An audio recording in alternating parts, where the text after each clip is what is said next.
असे काहीतरी बडबडे. चितेस अग्नी देणार तेवढाच गोपीचंद मला पळत पळत जाऊन चितेवर बसला. ते चितेला अग्नी देणार तो चितेवर जाऊन बसला गोपीचंद. म्हणला बहिणीच्या चितेवर माझं पण भस्म करून टाका म्हणे. माझा गुरु येईल ना मग तुम्हाला सगळ्याला भस्म करेल म्हणे. असं म्हणाला. मी आज जगात राहून तरी काय करू, तर माझ्या काहीतरी बरं झालं तर माझ्या गुरुच्या रागाचे परिणाम तुम्हाला सर्वांना भोगावे लागतील. हे ऐकून तिलकचंद मला एवढा गुरु विश्वास असेल तर घेऊन ये तुझ्या गुरुला. तुझा एवढा विषय ना घेऊनच येऊ त्या गुरुला. हो काय प्रताप दाखव तुझ्या गुरु. आम्ही तुझ्या लाडकी बहिणीचे प्रेत 4 दिवस ठेवतो. 4 दिवस ठेवतो म्हणे. बहिणीचे प्रेत जिवंत करण्यासाठी गोपीचंदाने तिचा डाव हात काढून घेतला म्हणे. पण तुम्ही जर कदाचित जाळत म्हणे तिचा डाव हात काढला त्याच्याजवळ ठेवला आणि तो आपल्या परमपूज्य गुरुना आणण्यासाठी गौड बांगाल जाण्यात निघाला. आपलं गुरु आणण्यासाठी गौड बांगाल जायला निघाला. मात्र साजाच्या सर्व लोकांना प्रजेने गोपीचंदाला फसवलं. पण गोपीचंदाला फसवलं. गोपीचंद निघून गेला आणि चंपावती राणीचं प्रेताचं काय केलं, दहन करून टाकलं त्याने. जयेंद्रनाथाने आपल्या दिव्य चक्षुने गोपीचंद येथे असलेले जाणवलं. जयेंद्रनाथाला आपल्या दिव्य चक्षुना कळलं की काय राजा येथे. तेव्हा त्याला कष्ट पडू नयेत म्हणून ताबडतोब प्राण्यास्त्राची विभूती लावून तिथून प्रयाण केलं. त्याने डायरेक्ट विभूती लावली, डायरेक्ट त्याच्याजवळ जयेंद्रनाथाला. व गोपीचंद राज क्षणाला तेव्हा गोपीचंद गुरुना मिठी मारून ढासाढास रडू लागला. आपण सुराखीत गुरुना सांगितल्यावर गोपीचंद तुझ्या आबा प्रेमामुळे तुझ्या लाडकी बहिणीचे नक्की जिवंत करीन. आता इथून आपलं लवकर काय प्रस्थान करू म्हणे, जाऊ म्हणे आपण. मग ते जयेंद्रनाथ आणि गोपीचंद पुन्हा तिकडं चालले. राजवाड्यात गुरु शिष्याला तिलकचंदाने स्वतः जातीने दोघांचे स्वागत केलं. तिलकचंदाने दोघांचं स्वागत केलं. त्याने आदरांतर राजवाड्यात नेलं. आदर सत्कार केला. जयेंद्रनाथाने मनातून ओळखलं की आपला आदर सत्कार नुसतं ढोंगे. जयेंद्रनाथ ओळखलं याच्या मनात आपला थोडा सुद्धा आदर नाही. जयेंद्रनाथ म्हणले हा महालात चंपावती राणी दिसत नाही. ती जर महालात नसेल तर मी महालात थांबणार नाही. चंपावती दिसणार म्हणे इथं, मी थांबणार नाही म्हणे.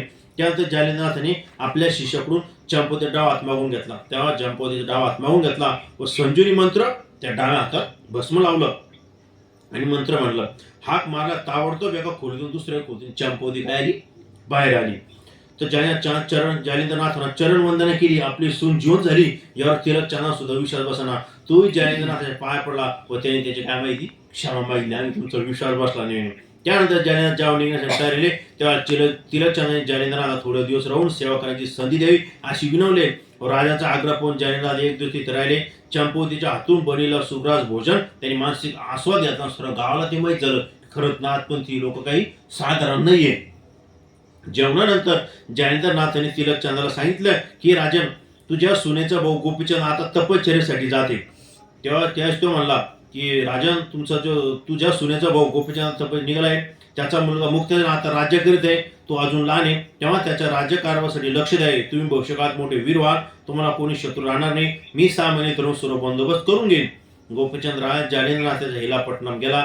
गोपीचंदाने खडतर तप केलं व तेव्हा त्याच्या तपाच्या उद्यापनासाठी सर्व देवदेवता तिथे आले. सर्व देवता त्याला वर देण्यासाठी गोपीचंद सर्व विद्याता काय झाला, पारंगत झाला आणि तो एक नाथ पंथामध्ये तो गोपीचंद राजा आला. बोला पुंडलिका वरदारी विठ्ठल श्री ज्ञानदेव तुकाराम पंढरीनाथ भगवान की जय. गोपाल कृष्ण. गोरक्षने आपले नाव कळू नये म्हणून काय मुद्दाम पूर्व, मी काय मानव काय पूर्व आहे म्हणून पूर्व असं सांगितलं म्हणे. तिने अजून काही आपल्याला हवे का असे विचार गोष्टी. मला फक्त एक वेळाचं भोजन दा, एवढीच माझी इच्छा आहे, बाकी मला काही लागत नाही म्हणे. मग करी म्हणे हे पूर्व तुला श्रीला जाता येणार नाही कारण कोणती पुरुषा तिथं जाता येत नाही म्हणे. करी म्हणले पुढे विचारले याचे कारण काय म्हणे, याचं नेमकं कारण काय तिथं स्त्रीला का जाता येत नाही. त्या करी म्हणे येथे पवनसूत्र हनुमान भूत कारण त्या राजे सर्व स्त्रिया गोरदोर असतात. तर गर्भपैकी पुरुषाचे गर्भ मरून जातात, फक्त स्त्रियाचे गर्भ जिवंत राहतात. पुढे म्हणले हे करंगे तू माझी काही काळजी करू नकोस. मी राम भक्त हनुमान माझे थोडे सुद्धा काही नुकसान करू शकणार नाही म्हणे. मग कलिंगा पूर्वेला घेऊन चालली. मग कलिंगाला पूर्वेला घेऊन चालली. पूर्व कलिंगेचा सारथी झाला. त्याने वज्रास्त्र मोनास्त्र नागास्त्र सर्व अपार केला. त्यामध्ये क्षणाला श्री राजा देऊन पोहोचले. तेथे भोजन झाला. सर्वजण झोपी गेले.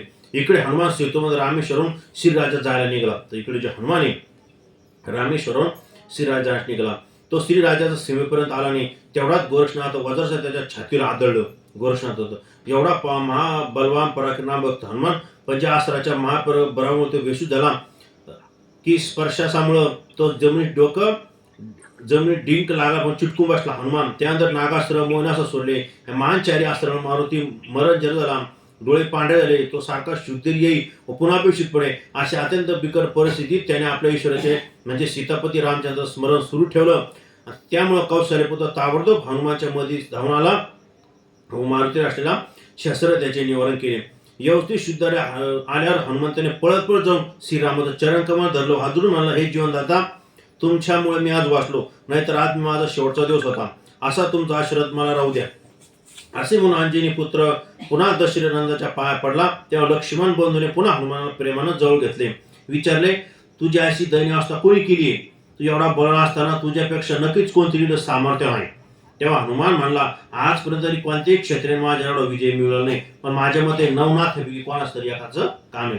तेव्हा दशरथ नंदन म्हणाले, हे कंजनी सुद्धा नाथ पंथ सर्वजण माझे निश्चय भक्त आहे म्हणे. मी पण त्याच्या भक्तीवर खुश आहे, त्यामुळे तू उगीच त्यांचे शत्रुत्व करू नकोस. प्रभू रामचंद्र आपल्या अंतर्दृष्टीने गोरक्षनाथाचे काम हे ओळखलं. मग राम म्हणले, हे हनुमंता, गोरक्षनाथ प्रत्यक्ष हरिनारायणचा अवतार आहे, त्यामुळे तुझ्या सर्वज्ञाने शस्त्रास्त्र सोडले आणि तुला मच्छिंद्रनाथाला घेऊन आलेला आहे म्हणे. तर मग चला आपण त्याच्या दर्शनाला जाऊ, मला त्यांच्याकडून एक महत्वाचं काम करून घ्यायचंय. असे मारुतीने सांगितल्यावर दोघेजण मध्यरात्रीच्या सोमनाथ चिन्नापट्टणम गावामध्ये आले. राम व मारुतीने ब्राह्मणाचा वेश धारण केला. राम आणि दोघांनी प्रसिद्धी काही दिवसांनी तपछाडी दूर जाईल, तू पुरते सगळा उपभोग घेण्यासाठी पुन्हा स्वर्गात मरून पुन्हा स्वर्गात येशील. हे ऐकल्यावर माणिकीच्या मनात प्रश्न उत्पन्न झाला, मी श्रीराजा तर सगळे श्रीराज असतात, पुरुष नावावर सुद्धा असे असताना संतान प्राप्ती कशी होणार म्हणे. त्यावर वसू म्हणाला, पवनपुत्र हनुमाना उर्धर येत आहे, त्याच्या नुसत्या भूभूतकाळ स्त्रियातील गर्भधारणा होत्या, त्याच्या नुसत्या भूभूतकाळ ते पण पुरुष गर्भ गळून जाईल व श्रीराजा तसा तसा राहील. त्या गर्भाची 9 महिन्यानंतर वाढ होईल. त्यानंतर ती पुन्हा म्हणली, आता माझी मच्छिंद्रनाथाची गाठ क्या होणार. श्रीराजात प्रवेश केल्यावर पुरुष मरण पावतात.